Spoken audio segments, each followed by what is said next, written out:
Ini parah nih.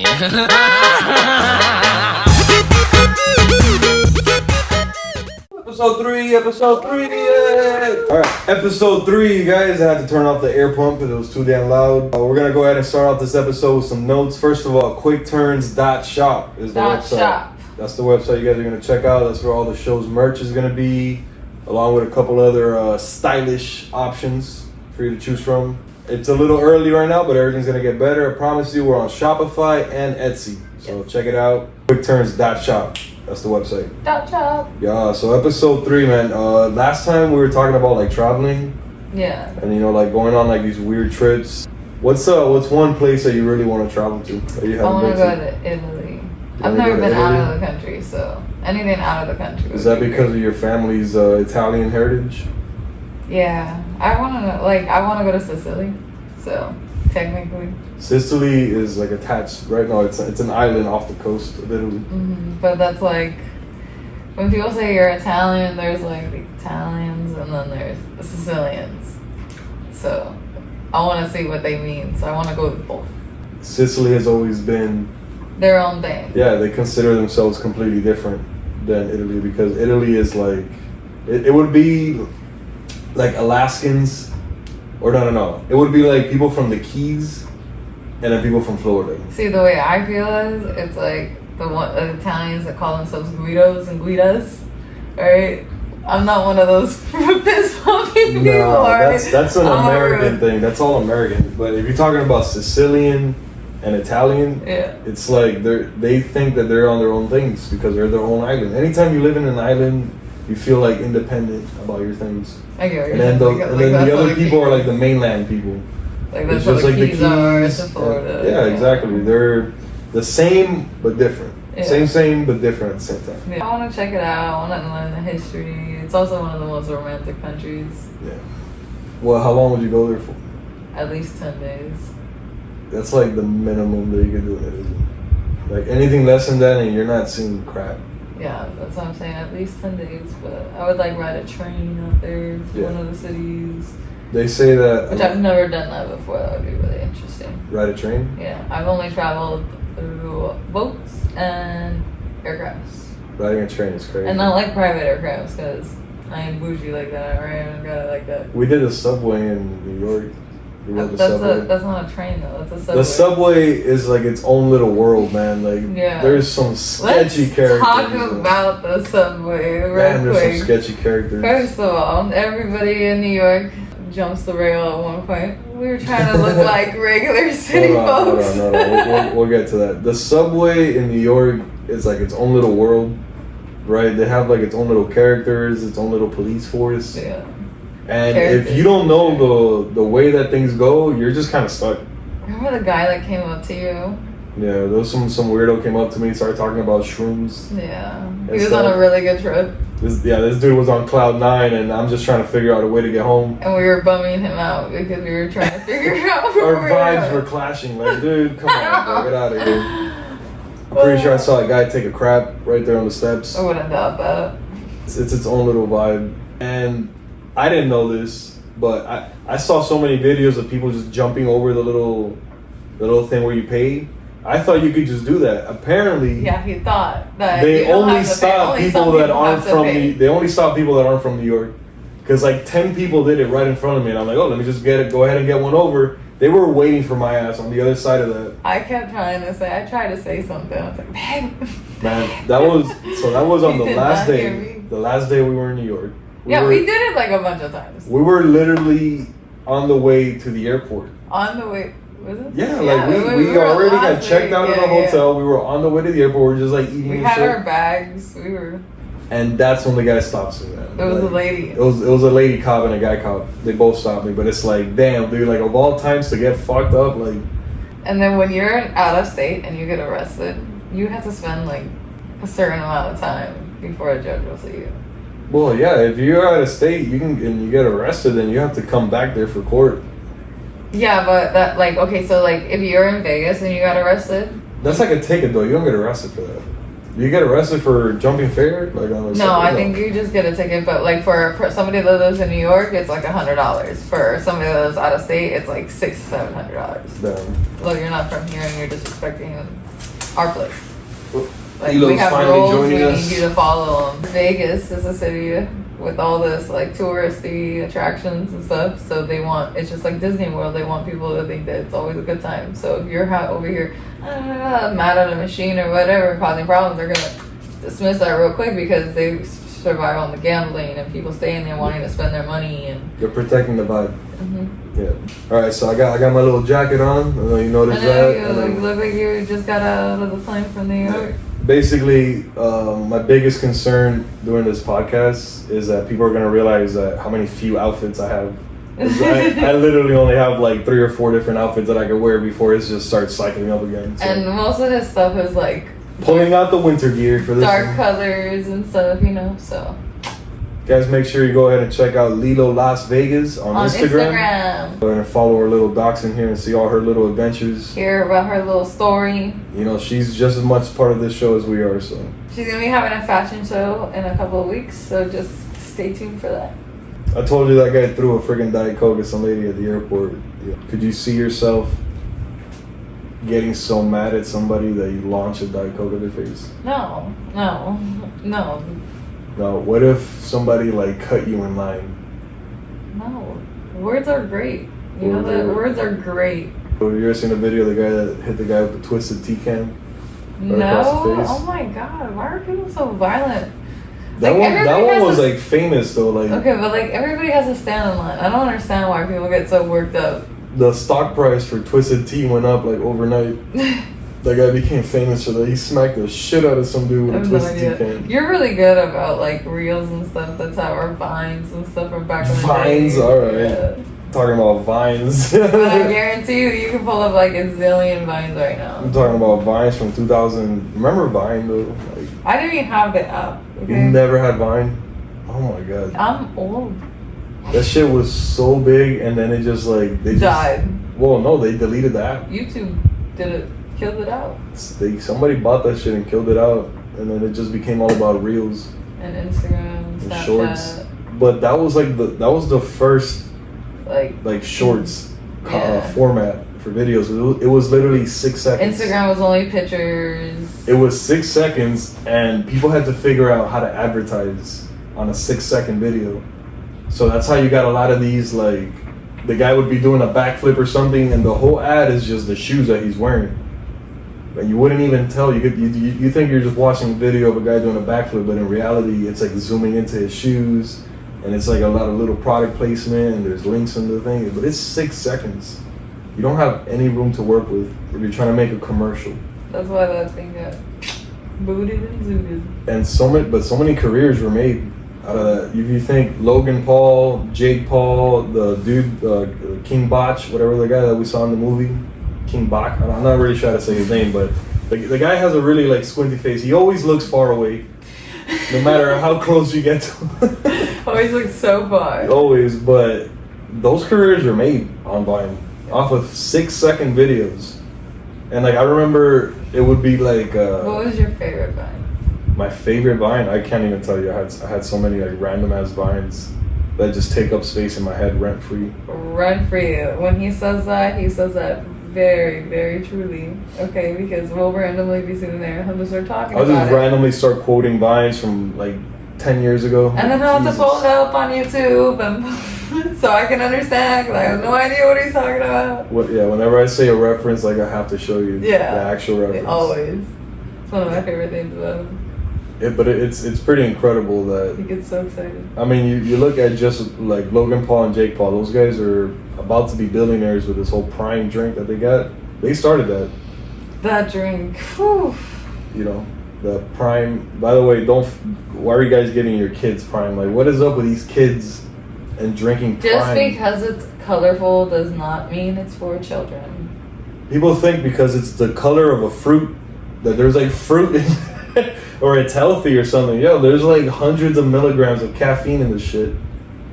It's ridiculous. And the kid is just literally vibrating, drinking this shit. Like you're literally giving your kid a Monster without giving him a Monster. Like an energy drink, pretty much. Yeah. No, it's not necessary. I remember my parents were so like strict about that growing up. Like they would not have me on no energy drink. Mm-hmm. Like, yo, you're hyper enough already, man. We don't need you on no. Oh, see, we didn't. No, I'm not gonna say we, but me and my brother John didn't have a problem with like, being hyper. Yeah. But my sister and Dylan, like, yeah, for sure.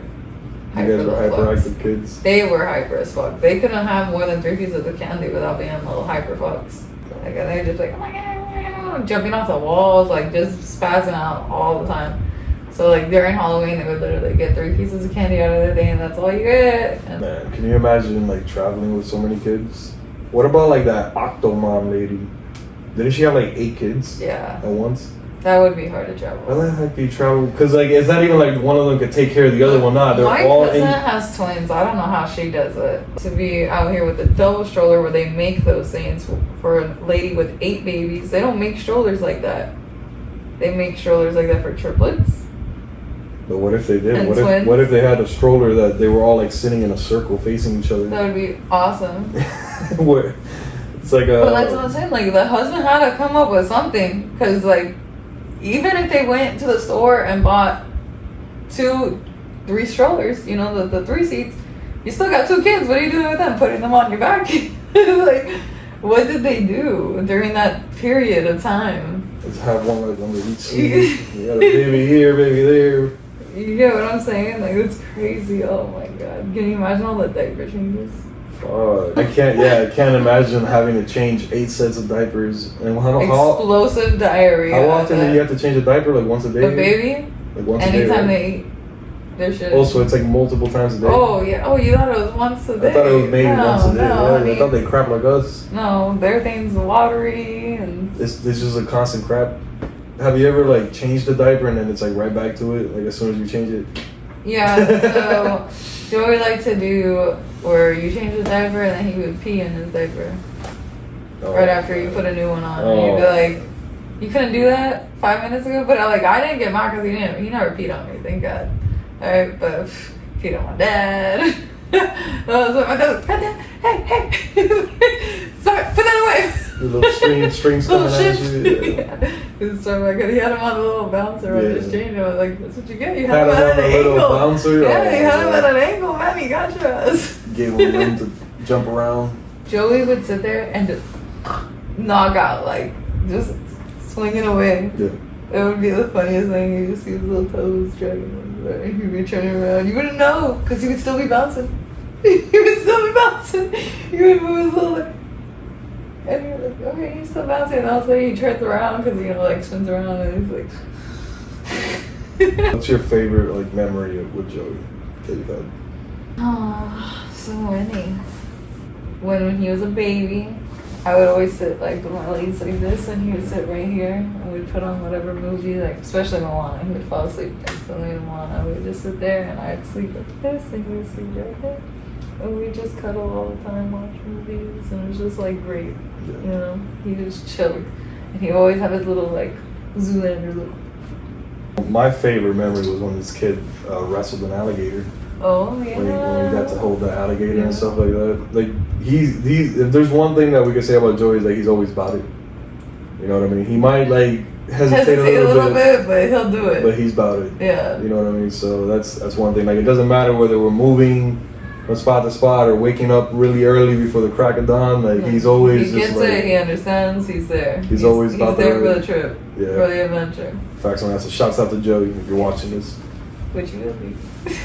And then we took the trip to Georgia, so that was a really nice trip. I definitely look forward to taking him on more trips. Yeah, like he was very appreciative of it, and he still talks about it. He still talks about the trip. I think the next trip should definitely be like a Canada trip. That would be awesome. I want to go to Canada. Yeah. I want to go to Canada. We have any fans in Canada? Road trip too. Yeah, if you guys know any cool spots in Canada, you want to drop down in the comments. Let us know. We definitely want to go check it out soon. Like obviously, you know, you have Niagara Falls, you got the Toronto or the little Space Needle or whatever. What's a good thing what would be better to rent to go from here in Florida all the way to Canada? I think you would just like fly there. Or you can rent a car for $1,000 and just drive. And spend another $1,000 on gas? Because that's like a week's worth of driving. You know, this is a week's worth of driving. It only takes 3 days to get to California. get out of here when it only takes 3 days to get to California. It does with stopping. I've done it. That's wild. First of all, then I don't know how you guys didn't get pulled over. You can't drive all the way to Canada. That's like 5 days. No, it's not. Look at it. That ass. That's like 5 days. Us, Google. Here, Google it is. We will get back. I think that you would literally waste the same amount that the flight would cost just on gas and stops and snacks and all that stuff. What do you guys think? What would be better? Would you drive to Canada or fly to Canada? From Florida. From Florida, if you had the option. West Palm, Florida. I mean, it doesn't matter. It's such a far freaking drive. You're talking about adding 100 miles, like Well, because the hardest 3,000 mile drive. From here to Jersey is 22-hour drive. I've done that too. Okay, so like, there's no way. my dad has driven from Miami all the way to Jersey, 22 hours, and he's 22 hours straight. And then he's driven from California to here or vice versa, and it's taken him 3 days with stopping. God damn, dude, that's 3 days. And that's in a moving truck. My family, it took us 2 days just to get to Tennessee, which is 2 states away. What the hell is wrong with you? First of all, we stop and take a nap, so that's already a day. Oh, see, no, we rotate drivers. No, you just stop at a motel, you sleep for 8 hours, and then you tackle it on the next day. My dad drives. But see, that's where it was lucky that my dad traveled a lot with baseball and stuff like that. Like, he was used to being on the road. Yeah. He did truck driving for a little bit, you know, like he's done a lot of that. So, man, you want to talk about living on the road? I don't know if we have any truckers that watch these videos, but I mean, if I was a trucker, I'd definitely like put on a podcast and just listen to it as I drive on the road. I mean, hello, you're by yourself. Being a trucker must be cool though. Like I fantasize about the trucker lifestyle, but in reality, it probably sucks. You know what I mean? Like just being out on the road. You're never gonna leave. Driving a big old truck, but I feel like you deal with some of the most insane road rage. Oh yeah, for sure. But oh my god, look at the hours they put in. They drive so much. That's tiring. I don't like driving long. I get tired, and when you're sleeping, like I get tired from you sleeping. Yeah, I mean, I don't know too much about the trucker world, but I do know that some of these guys are definitely feeling like overworked. You know, like some of these guys will work for like a big company and they just send you like from one spot and then you have to have mandatory breaks. Mm-hmm. You know what I mean? So, but they'll try to like cut it as short as possible. You know how these companies are. They'll just like squeeze every inch they can. Sometimes it's not even the company. Sometimes it's the employer themselves trying to cut it so they can get more sleep time or so they can, so it can benefit them in the long run. They have a longer lunch break or something. I'm not sure how that works at all. So if we have any truckers that want to come on the quick turn, talk about your quick turns in your life. But that sounds like so much fun though, like just driving throughout the country. But then you're also driving a huge truck. Yeah. You know what I mean? So you better know what the hell you're doing. Your brakes, do you guys really get to actually enjoy the places that you're going to, or is it just like? I'm sure they could just like stop somewhere. Not if they have another thing they have to go do. Pick up a load. Are you just kind of driving? Yeah, you get me. Like, is it really like? Is it an enjoyable job? Well, is it worth being away from your family and stuff for all those many hours? So they give you a mandatory break. You can do whatever with that break. If you want to take a nap, you take a nap. What if how long is the mandatory break? Yeah. Let's say if it's only a 2-hour break. No. Let's say they make you have to sleep at least 8 hours in between every 8-hour shift that you put in. Mm-hmm. So if you put in 8 hours, then you have to sleep 8, and then you can go on again. So you can do whatever with those 8 hours. You can sleep 4 and then go fuck around at the park or something. But then it's like those hours might not line up. Sometimes you have to do it during the day. So it's like definitely sleep schedule goes right out the window. I could definitely It's interesting. Definitely something we would like to talk about. So anybody that knows the truckers, please share your stories. What about like lot lizards? Is this real? Do you know what a lot lizard for sure. Please don't say that. Oh my god. Oh, your mom's gonna listen to this podcast. She's gonna be like, "What did she call me?" I love her, but she's told me about her hitchhiking days. Like, what do you want from me? Your mom used to hitchhike? Yeah, she got the thumb and all. The thumb that goes. Oh my god. Would you be open to having your mom as a guest on this podcast? Hell yeah. Hell yeah. That shit would be hilarious. Okay. Just know that you're gonna have to, A lot of editing would have to be done on that one. I love you, Mom. But you'd be open to that? Yeah, I'd be okay with that. No, yeah. So lot lizards. If She would be able to tell you a lot about those kind of people, though. If anything, like she has friends. if you guys don't know what a lot lizard is a woman or man, I'm sure. I don't know. Nowadays. I don't know what they identify as, but they walk along the truck stops. They just walk back and forth, just scoping out these truck drivers, and like it gets so like it's all eye contact nowadays. You know what I mean? And you'll just see them climb up the truck and just disappear off into the horizon. To the next truck stop. Oh my god, these lot lizards, man! Like I just love that term, lot lizard. Like I want to get that tattooed. You're not getting that tattooed on your body anyway. Right there, lot lizard. You can get it tattooed as a tramp stamp on you. As a tramp stamp, certified lot lizard. Yeah. Like I want it as a belt buckle. And like one of those 10 Yeah, and then every time we go to a gas station, we're gonna have some freaking trucker come up. So you're a lot lizard. How you doing there, boy? Bring them cheeks over here. What are you gonna do then? Oh man. Never coming to this truck stop again. Lilo is knocked out over here. Yeah, Lilo's act right.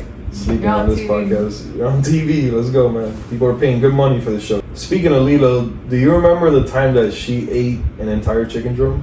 How did she get the entire chicken drum? She yoked it out of my hand. Yoked it out of my hands to people. Yeah, she swallowed an entire chicken bone and just didn't react at all to it. We didn't know what the heck to do. We tried putting her finger in the throat. It was gone. It was just down there. She didn't chew it at all. Like the entire bone just disappeared into her gullet. You could feel it in her tummy. Yeah, she ended up being constipated for like 3 days after that. What did we give her a lot of pumpkin and chicken broth. Yeah, so if your dog is like constipated, Or ate they something sell this bad. like little pumpkin paste that it really gets the work going. Anything with pumpkin. Yeah, but I remember the day that it finally did open up, it was bad. She did not have a fun time pushing that bone out. It was bad. The bone came out exactly how it went in, just like a little bit darker. Chocolatey. It was gross. That was gross. You hear this, Lilo? We're telling all your dirt. Hey, we were talking about you. Like, how would you entertain yourself if you were driving for like hours on it? I would have a lot of snacks. A lot of snacks. Hell yeah, that's all I would be doing is snacking. How much of your budget would be snacks? Probably half my paycheck. Would just be on snacks. And Oh yeah. the other half on gas. I would have like a nice cooler in there. My drinks. Some of these trucks are like houses inside. I don't know if you've seen them. That would be ideal. Is to have that instead of having the two back seats behind you, just make a bed right there. I mean, like, I'm serious. Like, they'll have like insulation and tiles with TVs and microwaves and See all that? types of shit back there. I wouldn't want to be on the road all the time. I don't like driving like that. No. I wouldn't mind seeing things. It's different, like traveling to travel, but to do it as like a job, that would suck. What about driving like an RV? Yeah, that would be more my style. Driving an RV Yeah. throughout the country? Yeah. Which way would you head? From Florida, would you go north or To Canada! We're going to Canada! straight north and then work our way back? I mean, we could go across like that. What about driving through Canada into Alaska? That's what I was thinking. That's a wild drive. You can get on a cruise in Canada that goes to Alaska. I think people that live in Alaska are like a little crazy. Would you ever live? I mean, not just the cold, like you're in a weird part of the earth. No, I don't know how that works. Apparently, like in the summer though, it's the best. Like it's the most beautiful fucking place. I'm sure it's beautiful. that you could ever like imagine. I'm sure, but like And the weather is just perfect in the summer. you would have to be okay with being isolated. Like I don't mind living far away from things. Like I did that as a child, and Yeah. I liked it. You know, I would appreciate it more now that I'm an adult. I think I would like it way more. But at the same time, like, look how it is. Like when our cars are down, and That's we had the to go to thing, the like, grocery store. over there, you don't really do that. You don't have that. You have to stock up on everything. You have to be good at that stuff. You have to be good at being responsible and stacking up on your stuff, so you don't have to go make a late night grocery trip. I don't think that's even an option. Like, no, everything closes by like 6 o'clock. Or whenever the sun goes up or down. I mean, I'm not sure there's where. no sun for 6 months. Whatever they're going through over there with their sun. Sometimes the sun's there, sometimes it's not. like pickle. But like, there's definitely a different kind of lifestyle that you can live over there. Like that kid that I knew, his family literally had just a patch of dirt in the back where they would land their little plane. Yeah, but I see you need a plane to live out there. You kind of do. You kind of do. You know, because there's like snowmobiles or something. Snowmobiles for sure. There's towns like like Fairbanks, Alaska, like that. That's Anchorage.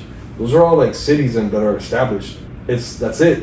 You know what I mean? Once you get in between. If you lived there, what would be one thing that you would have to have? For you, like if you had a for sure, like a little bush plane.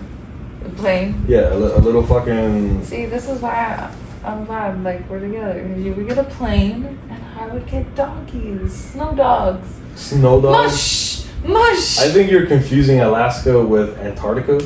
Why can't they be in Alaska too? You don't think there's Alaskan snow dogs? I'm sure there are, but that's like during the winter though. You would have them because and get rid of them during the summer. But that's the thing. Like it's so weird. So Alaska, in the middle of it, from what I've heard, is like it's flat. Mm-hmm. Like it's all like permafrost. So that means that the ground has been frozen for so long that it's even when all the ice goes away, the ground is still frozen. It's permafrosted. So it's like there's nothing growing out there. No trees. So you can't have dogs? I didn't say that you can't have dogs. I'm just saying that it's such a weird weather environment that it's not something that you could just have. Because if that's the case, like you're worried about their feet, we can just put shoes on. Worried about their feet, man. I'm sure you can have snow dogs. That's not a problem. We can have snow dogs and snow horses. Canada is definitely on the list of places to travel. But what about somewhere to do something crazy? Like we went to Key West and we went skydiving in Key West. Forever Key West is like, that's the spot that we went to skydive. You know what I mean? So where else would you go skydive? I'll tell you mine. So I really want to go skydive in the pyramids in Egypt. That would be cool. Go jump. I mean, I'm not sure. Thinking of like the States, like I'm not sure if I completely 100% trust the Egyptian safety methods, you know, and whatever they're playing. I feel like they're gonna put us in some like piece of crap caravan that's like falling apart. We're just like one wheel's like barely on there or something, and the guy's like yelling at me in Egyptian language that I just can't understand. They're not for the shoes, and I'm like, oh crap, what? You know, so I don't want that, but I feel like the view would be amazing. So if not skydiving, then like riding like a little paramotor. What about in the States? In the States? Yeah. Fucking, we can go to Orlando and do the Kennedy Space Center. That's where you get skydive? Yeah, because then you can see like the rockets and stuff. I mean, you're not going to see a rocket take off, but you get to see where they do all that stuff. Mm-hmm. You know, it's not like you can really do a lot of sightseeing because you're kind of freaking out all the time. Dude, Grand Canyon, yeah, that's a good one. The Grand Canyon would be dope to skydive in for sure, because you would see the Grand Canyon from that far up. You could see everything. And you would have to maneuver like directions to like see different things and stuff, you know, like. And when you're landing too, so you don't go too far. No, the Grand Canyon, that's a really good one. The Grand Canyon would be nice, or like in Utah and all those like red rocks. Anything with like a lot of nature or water that you can just. Key West was nice because we could literally see Florida, like the tip of Florida, Everglades. Yeah. From how high up we were, and we did it at, was it 13,000? No, it wasn't 13. It was 10,000. 10,000. We did it at 10,000 feet, which is insane. It was such an incredible experience. I remember it felt like we were so high up already, and the guy's like, yeah, this is 5,000. It's like, damn, dude, we still got another 5 to go. First of all, know what you're talking about. Oh, you see this and that. Yeah. I don't care right now. I'm trying to figure out what am I doing. Seriously, the guy, as we're going up, the guy's like pointing out like, oh, this is the cypress tree. Like, I'm like, yo, I'm not thinking about, I'm over here doing my prayers. To every and getting God in touch possible. with God, like before we jump out of this plane.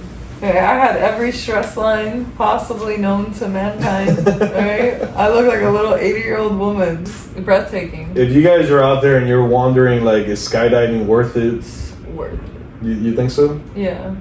Yeah, I think And so I'm too. somebody that doesn't like to fly. That was worth it. The whole experience was really worth it. And it wasn't that expensive. Like, I thought it would be way more than what it was. $500 for both of us in total. And that's with videos and everything, you know, but... And you have to get the video. If they ask you, do you want the video? Yes. At least your first time doing it. You're going to need that evidence. Yeah, for sure, at least the first time. Yeah.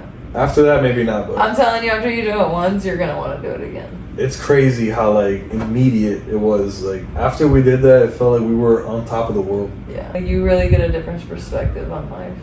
Yeah, dude, you jumped out of a plane You jumped out of a plane and you survived. Hello, that was cold. You just got splashed. Yeah. You know, for sure, skydiving was definitely Life-changing a life-changing experience for sure. If you guys are out there and you're thinking about doing it, just go ahead and do it. Just find the day and give yourself no excuse to back out. Listen, don't plan it out. You don't have to plan it out. We were planning this several times and ended up backing out. If you sit there and you wait for the perfect time to do it, you're just gonna find an excuse of not, because you're in the back of your mind, you're scared at the end of the day. So you're gonna give an excuse. Oh, we can't do it now. We can't do it now. So we were literally driving past it, and I made the comment, "Oh, you want to go skydiving?" And he's like, "Yeah, why not?" I'm like, "Okay." Book now. So we're skydiving tomorrow at this time. Wait, what? Like, that's how I went That's down. the power of the internet right there, man. You just kind of book it and book it. It was right there. There was no excuse of why we couldn't do it. We had no plans. Paid for. Now we had no choice but to do it. Like, it was paid for. No choice. You gotta do it now. I remember the night before we couldn't even sleep, man. We were so anxious. We were like, oh my God, tomorrow this is actually gonna happen. We definitely tried to drink to take off the edge, and that did nothing. Absolutely not. And then we saw manatees. And then we saw manatees. In the morning before we went skydiving, right by our little Airbnb. That little Airbnb on the water. It was like a little houseboat Airbnb. Yeah, that was and there was like a bar right there. It was nice. I would definitely stay there again. Me too, for sure. Now my question is, would you ever let Joey skydive once he's 18? Oh yeah, hell yeah. Hell yeah. Hell yeah, that was a quick answer. No problem there. I did not expect that answer. I've never had an issue with people that did skydiving. Like, I admire the people that can do shit like that. Now imagine you saw how I felt watching you disappear off into the sky. Yeah. Imagine looking back and seeing Joey say, "Bye, mommy." No. No, I never said I would feel comfortable with me watching Joe jump out of the plane. I'm going first always. Let me give you guys some advice. So if you're a couple and you're doing the skydiving gig, right? Both of you guys, make sure whoever is the most scared, go first. Let that person go first, because when you look back and see your partner get sucked out of the sky, just disappear, it's a pretty intense feeling. It really is. And then it kind of just like sets everything into perspective and makes it real. He got really excited. Thought he was never going to see me again. No, man. Like, she disappeared right in front of my face. Just like took one step out of the plane and just gone. And it's like, well, now it's my turn. And the guy just starts scooting back, and you're strapped onto him, so you got no choice. Yeah, that experience going up to the spot where we had to jump was not the funnest for me. By the way, if you're a pilot or you're a young guy and you just got your private or girl and you just got your commercial license, you're trying to get those hours. You're trying to get those hours up. Go to one of these like skydiving companies. You're doing easy. You're doing like 4 or 5 hours. Just going up and down every day. Just going up and down. You're doing the same flight pattern up and down. You get a lot of good training in, and you get to make some tips because everybody always tips the pilot. You know, got you there safely. Yeah, you're giving them like a very memorable experience. Right. So people are always a little more. So you get to make some tips and build your hours, you know, while you're still starting up in the game. The guy that flew us up had to have been like 21, 22 years old. Yeah, he was a young kid. Very young kid. So definitely that's something to look out for. I know we have a lot of aviation guys. Actually, one of the people that recommended us to go to that place were pilots from the private side. Yeah. And they used to do that. So... Yeah. That's It's how they got their definitely one of hours. those spots. Another one that I know is pretty underrated is flying for FHP, the Florida Highway Patrol. Their helicopter pilots are like fresh out of flight school. Really? Oh yeah. But helicopters are so much harder to drive. Too. So it's like and not just that. Also the guys that fly on the little Cessnas, that will do the speed monitoring for the roads. So it's easy flights. They're always looking for people. And you get hella hours. And because it's like for the Florida Highway Patrol, I'm not sure exactly how it works, but I know it's like a gray area where you don't need like all your licenses. You can kind of just go there fresh out. You have a lot of like. Because you're gonna get your license while you're working there. Like you can get it through them type shit. So you having, I know you don't know too much about planes and stuff, but having the knowledge that you have now, if you were a pilot, what plane would you like to fly? Would you like something like on the bigger side or on the smaller side? I like the whole idea of having like a Gulfstream, don't get me wrong. Because you want to fly a Gulfstream? That would be fucking awesome to fly a Gulfstream because they're fucking huge. And they feel huge. Yeah, you know, but they just look really nice too on the outside. I would do like a Challenger. You want to fly for a Challenger? Yeah, I'd fly a Challenger. So the only Challenger I would like to fly would be like the 350. The XL. The what? The XL. No, that's the Cessna, the Citation XL. That's the little guy. It's crazy how they named the plane an XL and then it's like a tiny ass plane. It's like, bigger than all the rest? No, it's not. It's just that was their version. It was like the CJ XL, like it became like the big thing. But the XL is really the small one, and then the XLS is just like a little bit. I wouldn't want to drive a propeller plane. That's for sure. I don't want. What about it if it's a turboprop? I mean, I guess and no, because I want the plane that can land on the water. But then at the same time, I'm confused about that stuff. So like, you have to put that stuff on beforehand. Like you have skis? to. Yeah. No, that's just part of the plane. So how am I gonna land on an actual runway? Because there's tires on it. So those skis have little tires that deploy. Okay. And then what about when I'm trying to land somewhere that's frozen? Then you need snow skis. It's a whole different set of things. But you have to put that on your aircraft knowing you're going to go land somewhere that's going to be icy. What if you don't know you're going to land somewhere icy and you're flying and now your plane's emergency going down? Then you're in an emergency scenario and that's the least of your worries. Now, do I have the right snow tires? No, I need to land this bitch safely. Wherever the fuck it is. It's the least of your worries. No. So pilots are always prepared for these things. Yeah. So you say a Challenger. The Challenger 650 is like, I've heard that it flies like a pig because it's really, really fat and it has really skinny wings. So it doesn't really maneuver that well. Gulfstreams are really nice. Like they're the high end of things, you know. So they have like the best technology and the most comfort. But you're also gonna be doing some long ass flights if you're flying it. I would want to fly a Learjet, like a Lear 75 or a Lear, because those things, they're small. They look so ugly. They're ugly, but man, they haul ass. You could do acrobatics on this thing. You could do a barrel roll on. I'll put a clip of a Learjet literally doing a barrel roll, like if it's a fighter jet. Okay, there's a reason that the cartel love these planes. It's because they evade really quick, really good. But I just don't like that they're so old school inside the interior. Lear was the first jet, like first private jet. John Lear invented. I think it's John Lear, but but like okay, update your furniture. Update the furniture. This is Lear spent all their money on like the avionics and just making a really good aircraft. Yeah, but now after you mastered that, why haven't you updated the interior?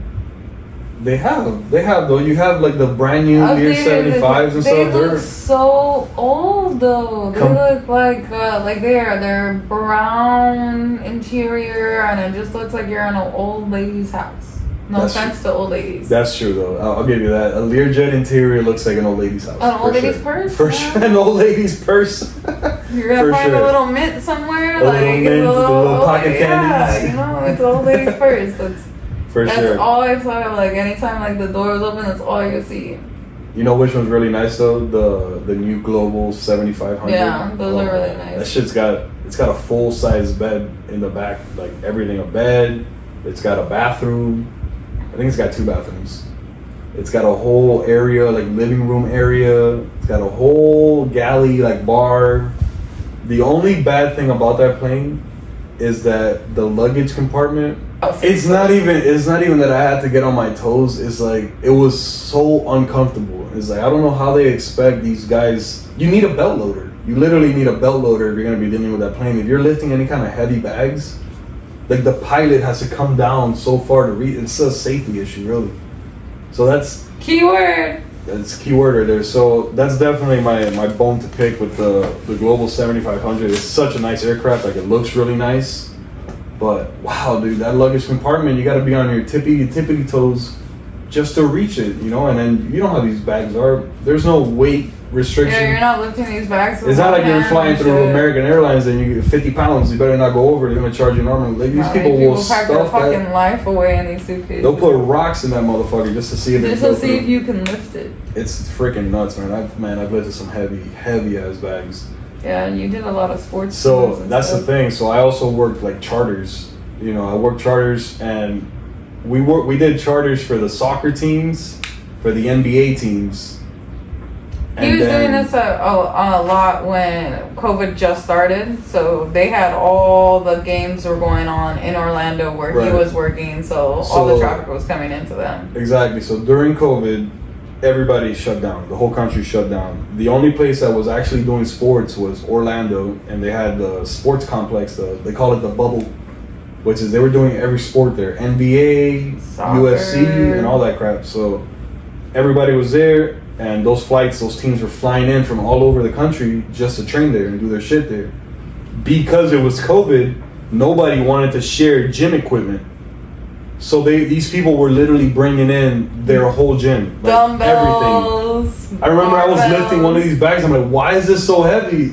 It was dumbbells. Like, it was literally weights in a bag. I was so pissed. I'm like, dude, why am I doing this? That's the thing though, when you're dealing with teams, and you're dealing with the airlines, it's different. So I know for a fact I had some friends in the airline that would say that you have to be very particular about how you stack your suitcases. Because if you just kind of throw all the suitcases in there, the next guy that's going to unload it will take a picture and put you on a group chat and blast your shit. Like, they'll find out who did it. With a sports team, it doesn't matter, man. I was chucking them things like across the plane. Like, there was no... But these guys know, like, all their bags were heavy duty bags. There was no like personal items in there. It was all like heavy duty equipment shit. So man, them things were getting chucked. It was two guys loading a 757. Like, that's a big belly to load just two guys. It was literally one guy on the tip of the belt loader, and then me or another guy would be all the way in the back just catching. You guys had a belt loader, that's nice. Of course you got a belt loader. It's a 757, mommy. You're not going to be loading this up by hand. Like, some mafias can't take that. Like, the Signature over here, they don't take 757s because they don't have a belt loader, so they just send them to Atlantic or Jet. There you go. Yeah, it's somebody that has a belt loader, because there's no way... I didn't know that Signatures had... There's no way that you're even going to get to that door. The door is like 12 feet off the ground. Yeah. Like, you're not going to get there. So you need to literally ride the belt, which is it's pretty fun. Riding the belt up to the plane. But then you're literally in a 90-degree angle the whole time. So that's when you need the knee pads. If you guys are working somewhere that you're doing charter flights, means that you have to be in the belly of a plane, get some knee pads. Invest in some knee pads, or maybe the company has them there for you, but don't think you're going to be Mr. Strong lower back. No, man, you're gonna go home and you're still gonna be at that angle. You're gonna have pressure on your knees all the time. Just sit on your knees and you'll work the bags that way and just slide like that, because it's pretty serious. You don't realize it because you're there just loading. You don't realize that you've just been bent over for 3 hours. You know, like your joints locked up. You're thinking like, oh, it's just this one plane, and then that's it. I'm done with this plane, and I'm good to go. You don't realize how long you've been inside the plane filling up the bags. I remember one time we filled up the entire plane. This was for I think it was the Mexican soccer team, right? These guys were hype as fuck because they won the game. So they come in with their medals and they're hype, right? They all get on the plane. We load up all the bags. Next thing I know, I got a player coming up to the door, drunk as fuck. Like, I left something in my bag. I'm like, dude, I'm looking at this sea of bags that I have stuffed, like layers. And I'm like, dude, I'm sorry. I'm not gonna sit here and look through every bag. Next thing I know, the coach comes down. Everybody's translating from Spanish to English. And the guy's like, I know what the bag looks like. Let me go. So I'm like, all right, dude, you want to come up here? He climbs up on board, goes through all the bags, like walking on everything, finds his bag, brings it down. It was beers. He had beers in there. That's all it was. Important, man. He had beers in there, and he needed it to celebrate for the ride home. It's like, God damn it. Cerveza! Yeah, God forbid, right? Charters are definitely a different ball game, and it's like you're doing so much work for no tips. Yeah.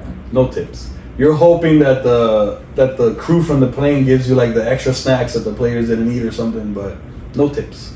On those ones, you're kind of just lucky to meet one of your favorite players. It's a big price to pay actually, because you're doing a lot of work on these charters. But again, that was during COVID. So now, with it not being COVID and people bringing all their own equipment or workout equipment, maybe it's not that much of a struggle. Maybe not. But I feel like it's still a big plane. You still need a belt loader, but it would be more of their personal shit rather than weights and stuff. Yeah, these people were literally bringing in their entire gyms. They had to bring the whole gym with them because they're not trying to, like nobody knew what COVID was at that time. How ridiculous was it? It was insane, man. The people were so ridiculous during COVID. I hated like making it all the way to the store, and then you realize that you left your mask in the car and you have to walk back. And because they didn't have any, like, give out the fucking mask. The only thing I liked about the mask was when you would go to like a public restroom, you wouldn't be like affected by all the smells. Like it felt so appropriate. Like you couldn't even let out a cough in public without people just looking at you like you were a terrorist or something. It was pretty ridiculous. Because of COVID, you didn't even get a real graduation. That you had a drive-through graduation. That's true, yeah. So I went to, they call it MMI, which is the Motorcycle Mechanics Institute, and we didn't get to do a full like graduation. Like we had to drive through a drive-through graduation, which is alright, but it was so funny. But it kind of went with the school, so it didn't look weird. I want to make a video, kind of like describing what it's like to go to MMI, and I know there's people out there that watch the commercials and they're thinking about doing it. Whether it's worth it or that's not. something that I wanted to get into with you is like what made you decide to go on that mechanic route with bikes? Like what made you fall in love with bikes besides riding and stuff? Because something got you to want to ride it. Right. What was that? So ever since I was a kid, I wanted a motorcycle. But why? So just to go fast. I always thought they were cool. Like I remember always asking my mom, like, can I get a motorcycle? Can I get a motorcycle? Like the little mini pit bikes. So you just always liked speed. Right. And she would always tell me, so I first started asking her, I remember when I was 7 years old. Right. And she said, you're too young now, but when you turn 11, I'll get you one. And I remember turning 11 and asking her, like, all right, how about now? She said, you're too young, but when you turn 13, because you'll be a teenager, I'll get you one. And it was like that forever until I actually got my own bike. Like she just kept pushing it on. In reality, she didn't want to get me a motorcycle. She was not ready to get one now. But I've always loved just being on two wheels and the feeling that you get on it. Mm-hmm. So naturally, as a man, I feel like you should be self-reliant and know how to fix your own things. If your car breaks down, you know how to fix it. If your house breaks, something in your house breaks, you should know how to fix it. Instead of calling another man to come fix your things, you do it. Obviously, there's some things that are just way too technical or way too intense that it'll be cheaper to get it done with somebody else, and it just makes sense to get it done with somebody else. But if I can do it, then I'm gonna do it. So that's where that desire to like learn mechanics came about. So I've had friends that were mechanics, very like good with their hands and knew how to fix shit, and I've always liked that. I've always like admired that about people that knew how to fix their own things. Mm-hmm. And I remember one time I was just like scrolling through YouTube and I just saw the commercial. You know how it is. It's like these like army recruitment commercials, or they show you like the Navy SEALs jumping out the planes and riding motorcycles off a ramp and shit. It was just like that. And I'm like, fuck it. Like let me just give him a call and see how it goes. Next thing you know, the recruiter guy is hitting me up and we're driving up to Orlando to do a tour of the school. Yep, I remember. Just like that. MMI, like, it reinforced a lot of things like that I already liked, and it taught me how to appreciate the technical side of things, like torque specs and getting things down to the millimeter. Yeah. Things like that I had no idea, like before I was a mechanic. I had no idea that how detailed things can get and how precise you have to be. So what was the biggest struggle you would say between making that decision to go there? What do you mean? Like to go to the school and start doing that. Right. What was the hardest part? The hardest part was like balancing school and work at the same time when you just moved in somewhere, you know. So it's Because you were what? You were a full-time student. Full-time student, Full-time employee. How was your schedule like? Okay, so at the I time, remember it. Do you remember it? Yeah, so I remember I did the 2 to 10 for a while, and then I did the 10 to 6 for a while. So I would literally work all night, get out at 6 o'clock, go home and like just shower, change, Breakfast. and go right into the school. And that was the worst because I'd be like dead tired.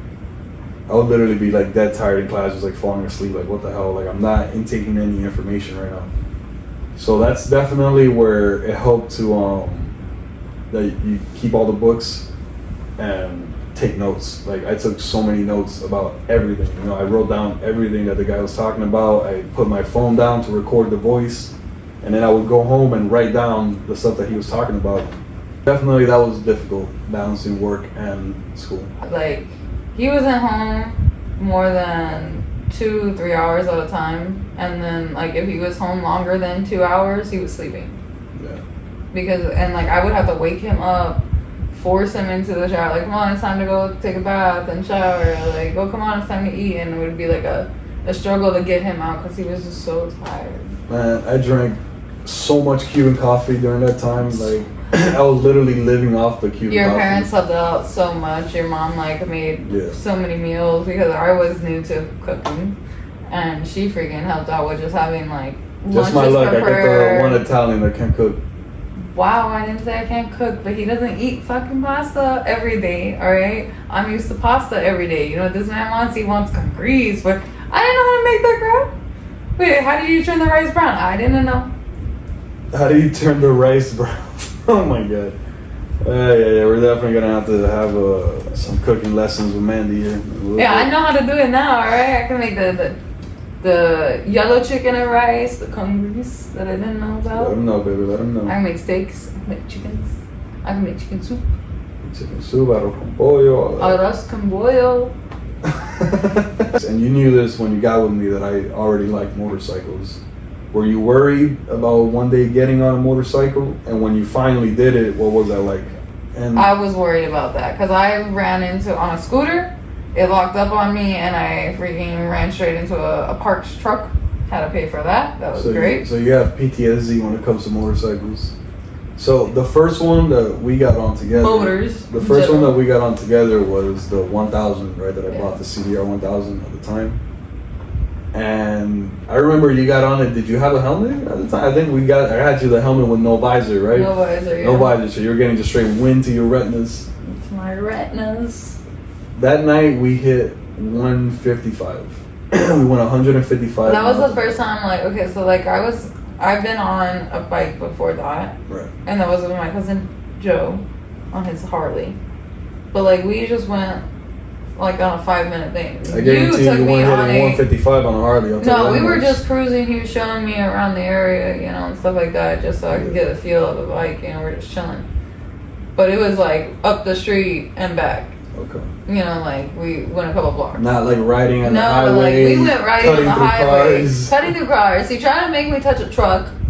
All right, one of those semi trucks. Yeah. I am terrified of driving next to a semi. Can any other bikers relate with me? When you're riding next to a semi truck, you just kind of like graze your hand on them. They're like the puppy dogs of the highway. You just kind of tap them on the side and just keep cruising. Is he like? Does anybody else do that, or is it just me? It's not just him.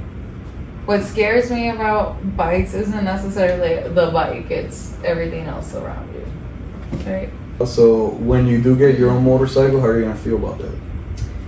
That's something that I'm gonna have to get comfortable with, obviously, and that's why I want to learn how to ride a bike and everything. But I'm also like, what I'm worried about is I know the type of person I am, and when I tend to learn things, I want to learn the most out of that thing. Okay. And with motorcycles, you can learn a lot, but then what else goes into it? tricks and stunts and this and that and like all these other things. And I'm like, Yeah. you know, it gets crazy. But it's just like, if you started doing BMX with Joey right now at this age, and he finally gets comfortable and he's super comfortable with the bike, knows everything about a bike, you're gonna tell me he's not gonna try to pop a wheelie? Yeah, I mean, that's the difference. So doing a wheelie and doing like basic maneuvers, that's different. So that's just you showing control over your bike. So once you get really, really comfortable with your motorcycle, you know the power band, you know exactly the brakes and the clutch free play, you know all that. So you're able to whip that thing around really quick. And yeah, do a wheelie or two because you're so comfortable with the weight. That happens naturally. And like I said, as you get more and more comfortable with your bike. Stunting is a whole different thing. For that, you know, you kit your bike up to take the falls, and then you're doing stunts. So you're doing wheelies, and then you're throwing your leg out, and then coming back, landing on the seat, and then hitting the foot pegs, fucking doing a I stoppie. feel like when I think of riding a horse, that's the type of stuff I would have loved to learn. If I would have gone, like if I would have got raised with horses and got to choose, that I would have done stunts on horses. Stunt riding. All day. Do you feel like you would do that on a motorcycle? I just feel like it's Yeah? yeah. That'd be awesome. I'd love to see you do that, but you definitely need to have a bike that's ready for I that. bust my ass all the time, you know, but like whatever. But that's the thing, and that the reason I never got a bike, because that was always the dream I was gonna get a bike, was because of Joey. It's hard With when Joey. you have kids to justify that, right? Yeah, because it's like it's not fair to him if something happens to me, on me doing something stupid. Yeah, but it's also not fair for you to give Not up live your life. something. Yeah. And that's something I had to, It's learn. balance. I had to learn. But when you're first becoming a mom and stuff, like, those aren't your thoughts. Right. You have to get older and notice, like, hey, yeah, that's your kid. You got to be there for him, but you can't stop living your life. Mm-hmm. You got to let him live his, because he's his own person and you're your own person. And it's something that you're going to have to learn and live with and grow. And As a mom, how are you gonna handle when your kid brings the girl home? I better like her. It's going to be the same thing I was with my brothers. If I don't like her, she ain't staying. See, it's Bye.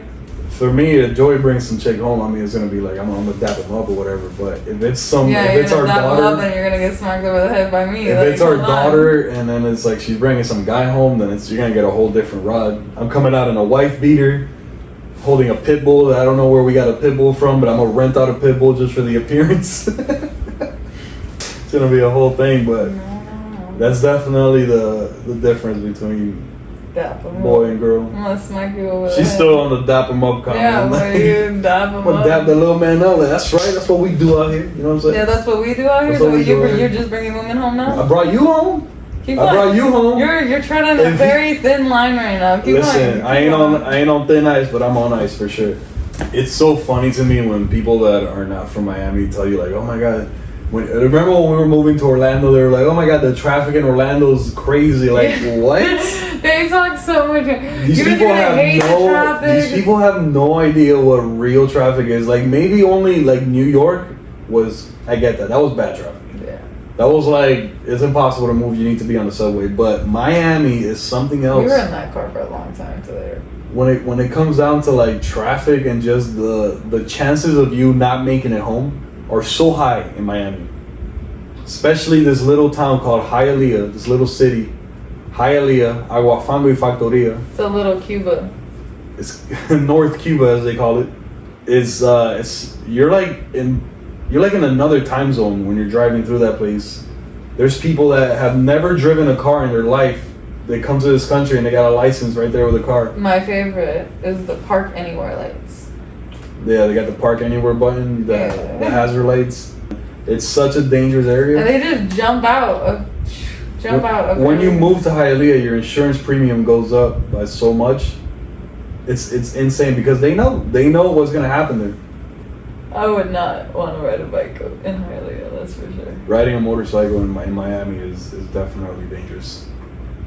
Miami has one of the best like bike communities, but it's so dangerous. Why do you think Miami has one of the best bike communities? That's only because you're from Miami. That's the only bike community you know of, really. No, not true. I mean, you look at all the groups like Florida Riders and all these old guys. They're not even around anymore. But it's a really good bike community. Like it's huge. So it's different, right? So Miami, I thought was really good for like the vibes. You know, like it's a really good vibe area. You know, because you have a lot to do. So like you could ride to a lot of different spots in one night. You know, you can hit up South Beach and then make it up to like the bars in like Fort Lauderdale and stuff like that. And you could be like Las Olas. That's the area I'm thinking of, Las Olas. So you can be bouncing between Fort Lauderdale and South Beach because you can do that on a motorcycle on the highways. Yeah, but that's like California too, is like that. That's the thing though, like it's not the same.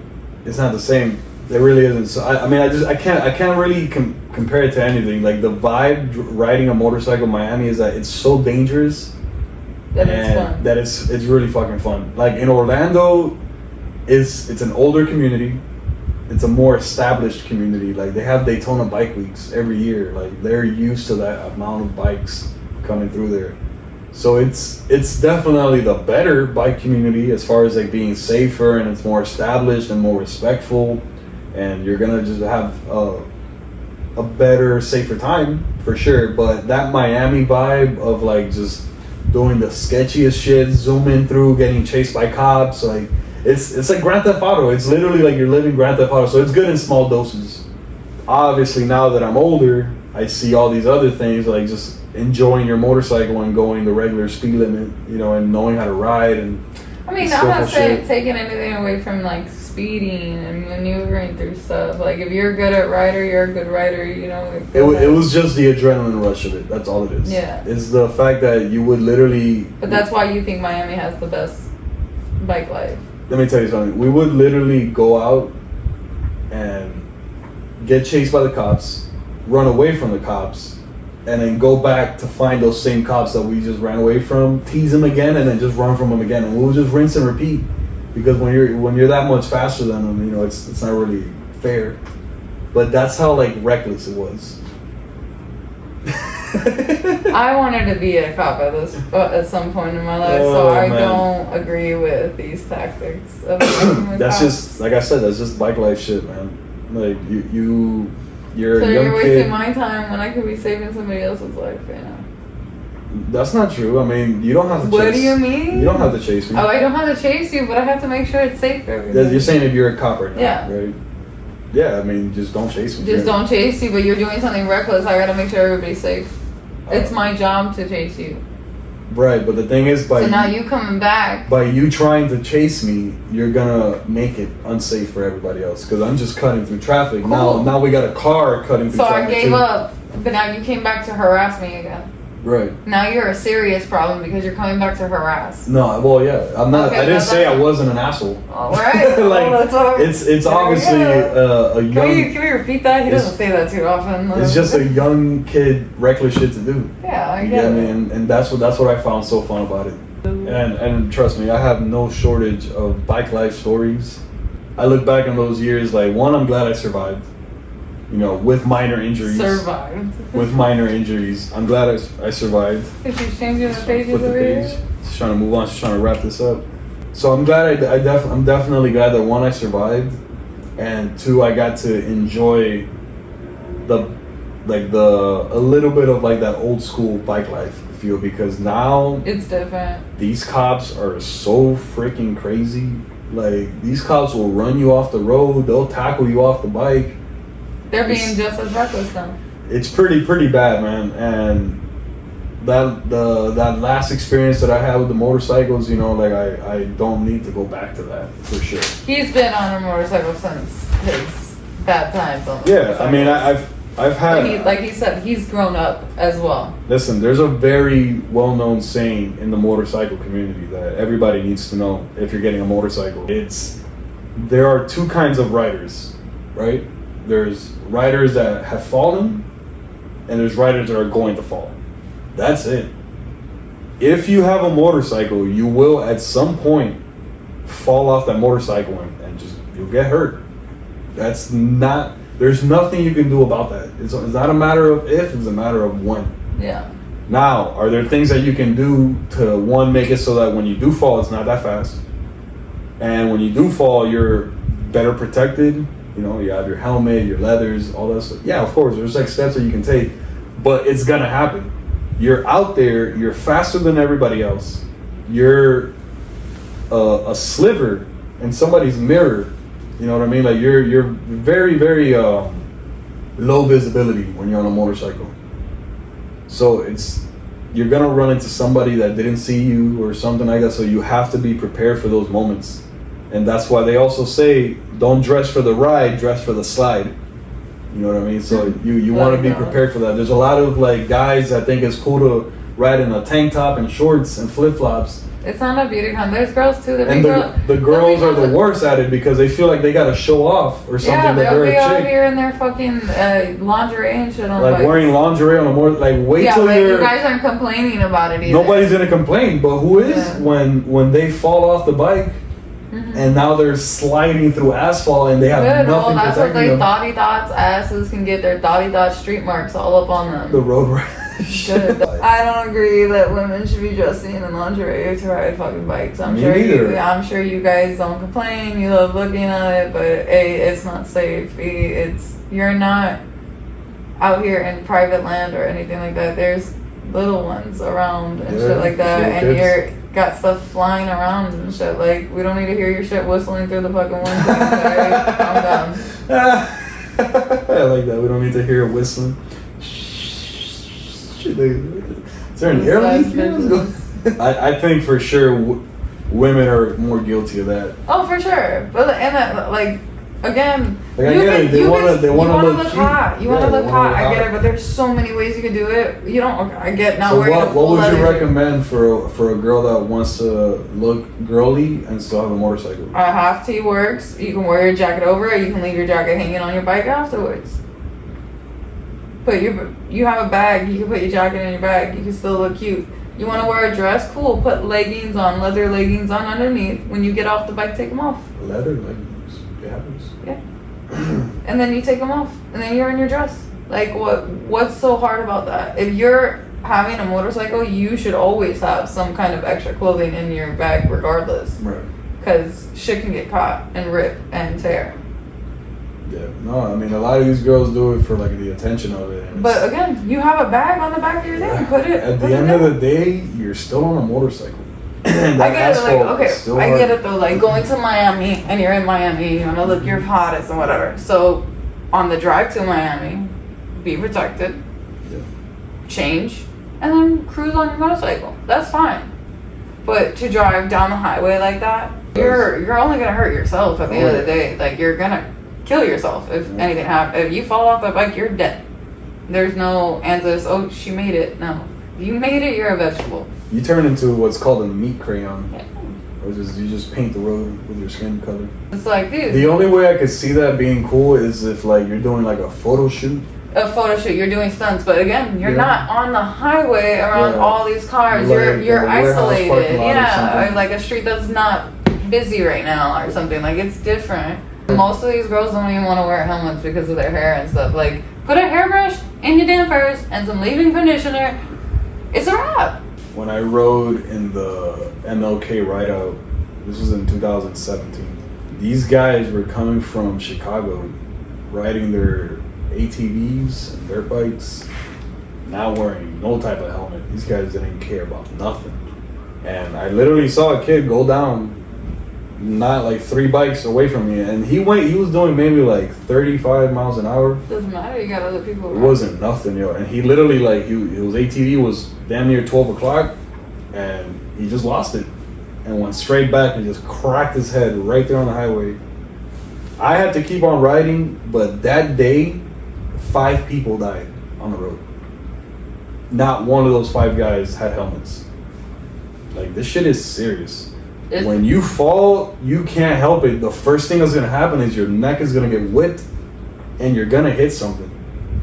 And that shit is hard. And your head is all you got. That's your noggin. You know what I mean? You shake that shit up. Moving and everything at the end of the day. Man, I remember when I went down, it was like, What was your first thought when you were going down? What was your thought? well, I'll break it down for you. So I was doing 120 miles an hour coming down on my 600 CBR. And I see a Nissan Versa making a U-turn in front of me. I said, oh shit, I'm about to hit this car. I clenched up, everything went dark. Next thing I know, I'm flying through the air, and I just feel the ground like scraping my helmet. Again, that would have been my head. had I not had a helmet. So I feel the asphalt scraping my helmet, and I felt like I was sliding forever. As soon as I stopped sliding, I get up, I look down on my pants. My pants were shredded completely. I could see my legs completely. Knees were bloody. My shoes were missing the entire top half of them. I just had the bottom with the laces holding it together. It looked like I had sandals on. And I look up and I see the car like driving away. And with all that, I couldn't even feel the pain. That's how much adrenaline was going through. I run after the car and I threw my helmet at it. And I was like freaking out because I thought they were gonna run away from it. I was like, you hit me, how could you hit me? And the lady goes like, you were speeding. Like, oh my God, like lady, don't talk to me right now. You know what I mean? Like I was obviously freaking out. I turn around and I see my motorcycle in like pieces. Like the shit just looked like destroyed. And right there I just started like yelling. I'm like, oh my God, my bike, oh my God. I feel somebody come up behind me and like bear hug me. And then it was some guy that saw the accident happen. He was like right behind me. And he's like, bro, I saw everything, bro. You're gonna be okay. Like he was just holding me because he saw I was freaking out. Like I was about to attack those people. And like as soon as he let go of me, I just like collapsed like on the floor. I was like, ugh. Like all the adrenaline like wore down a little bit, and like all the pain started settling in. So I just like laid down on the floor looking up, and then I remember hearing the ambulance coming in. And they pick me up, and next thing I know, I'm inside the ambulance, like making phone calls to my parents, like, hey, just crashed. I was like a mile away from my house. I was on the way back, doing 120 miles an hour down a residential area. It wasn't a residential area, but it wasn't a highway, for sure. Like, it was an airport road, you know, the perimeter roads? So he was speeding, but still. Listen, there was nothing right about what I was doing, but at the end of the day, the lady made an illegal U-turn in front of me. Exactly. You know what I mean? And because I didn't have any insurance or anything, it was a huge problem. To the point where I'm literally sitting there in the hospital, right? They're cleaning the asphalt out of my wounds. And I see a police officer come up to the thing, and he's like, hey man, glad you're all right, but here you go. And he gave me a ticket for reckless driving. I'm like, are you freaking kidding me? Like, I got a ticket out of this? That cop hated himself. Oh my like, he did God. not want to give that to you. Like, dude, whatever, man. I got that ticket. That bike was like brand new too. It was just destroyed. Like, that was definitely a rough like time for sure for me. Like, that was my first bike, and I freaking destroyed it. Like, thankfully, I'm alive. Like, that's the only thing that like that's the silver lining there. You know what I mean? That I made it. Bike, got it. I made it though, and I was wearing a helmet. That's one that saved my life for sure. And a really thick hoodie, really thick sweatpants, and Nike shoes that look like a flip-flop after that. So the sweatpants didn't make it, the flip-flops, the Nikes didn't make it, the hoodie got all shredded, the helmet was the only thing that survived from that accident. And you? And me, for sure. No broken bones, just a lot of road rash, like a lot of road rash. My arms were covered, my legs were covered. His knee is still messed up. My lower back was covered in road rash. That's 3rd-degree burns, ladies and gentlemen. Like that hurts. And then like the road rash isn't that bad. It's the healing progress. Yeah. Because then they got all this bandage wrapped up. That shit gets stuck. It gets stuck to it, and then you gotta clean it. So it's like you're ripping off the biggest scab ever. But that's something that you have to be ready for, because that is the reality of the bike life. Like, yeah, it's really fun. You get to ride bikes and go super fast and all these things. So I definitely think that like our kids are gonna have motorcycles, because I don't want them to be like I was, where I was always like, I need the bike. Yeah, because then you're putting in all that. I put it on such a high pedestal growing up. Like, I need that motorcycle, that when I got it, I didn't know what the hell to do with it. You I just immediately wanted to go fast, yeah. So if he's just raised around motorcycles the whole time, I feel like it would just be like, oh yeah, it's just a bike. I know how to use those. And he'll get his, I want to go fast out. It'll with be these normal. Little speeds. It'll just be a normal thing. Yeah. You know, as to where kids is like, holy crap, it's a motorcycle. He's gonna be like, I've been riding those since I was a kid. You know what I mean? Oh yeah, no, there's a difference for sure. So, and then that's also how you learn, you know, the responsibility of it too. One of these days we'll bring on the little man Joey, since we keep talking about him, so famous. Yeah. And let him come talk to you guys for a little bit. Yeah, I mean, Joey has made a couple appearances on some of the videos. Lilo. Yeah. Lilo's trying to escape. Yeah. She's like, it's time to go cuddle, you guys. It's time. I think on that note, we're gonna go ahead and cut it for episode 3.